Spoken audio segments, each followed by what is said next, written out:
7 მეტრიანი ბალისტიკური რაკეტა რაჭის ტყეში მოსახლეობამ აღმოაჩინა. ამ ადგილას 9 აგვისტოს ჩამოვარდა. რაკეტა, რომელიც 4 ტონას იწონის საოკუპაციო ჯარმა სპეციალური დანადგარიდან გაუშვა. ასეთი სიმძლავრის ბომბი აგრესორებს კონფლიქტის ზონაშიც კი არ ჩამოუგდიათ. რუსული წარმოების ბალისტიკური რაკეტა ტყეში ჩამოვარდა და მიწაში დაახლოებით 5 მეტრის სიღრმეზე ჩაეფლო. აქ 700 კილოგრამი მხოლოდ ასაფეთქებელი ნივთიერებაა. საბედნიეროდ დასახლებულ პუნქტში არ ჩამოვარდა, თორემ 100 მეტრის რადიუსში მკვდარი ზონა იქნებოდა.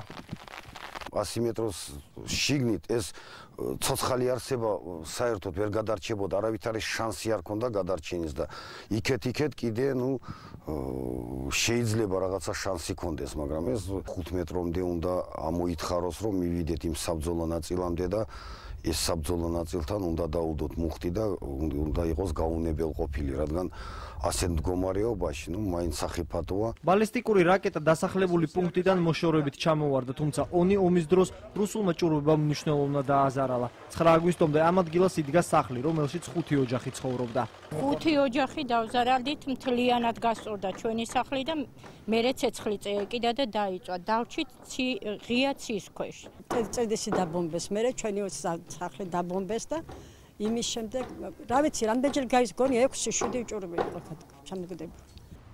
ლუკა და დიტო 8 წლის ასაკში უკვე ომის ვეტერანები არიან. რუსული ჭურვი მათი სახლის მახლობლად ჩამოვარდა. ეს კი ისაა, რაც სახლისგან დარჩა. დღეს დანგრეულ საცხოვრებელში საკუთარი ნივთების საძებნელად დადიან, მაგრამ ვერაფერს პოულობენ. ნამსხვრევებმა თითქმის ყველაფერი გაანადგურა. საზათროს ჭავდით უცბად, ჩემი ძმა შემოვარდა და თქვა, რომ მოდიან დაიძახა თუ არა, იმ წუთში აფეთქდა. მე რა ხდებოდა? შენი მშობლები რას აკეთებდნენ? ჩემი მშობლები დედაჩემი ფეხებს იბანდა და რო გამოვიდა უცბად კარები თავზე დაიცა. რუსმა ავიატორებმა არცონის ცენტრში მდებარე ეს კორპუსი დაინდეს. მას რამდენიმე ჭურვი მოხვდა. 15 ოჯახი მხოლოდ მტკიცე სახურავმა გადაარჩინა. ომის გარდა ოკუპანტებმა რაიონის რამდენიმე სოფელიც დაბომბეს. წინასწარი გათვლებით ზარალი 1,5 მილიონ ლარს აღემატება.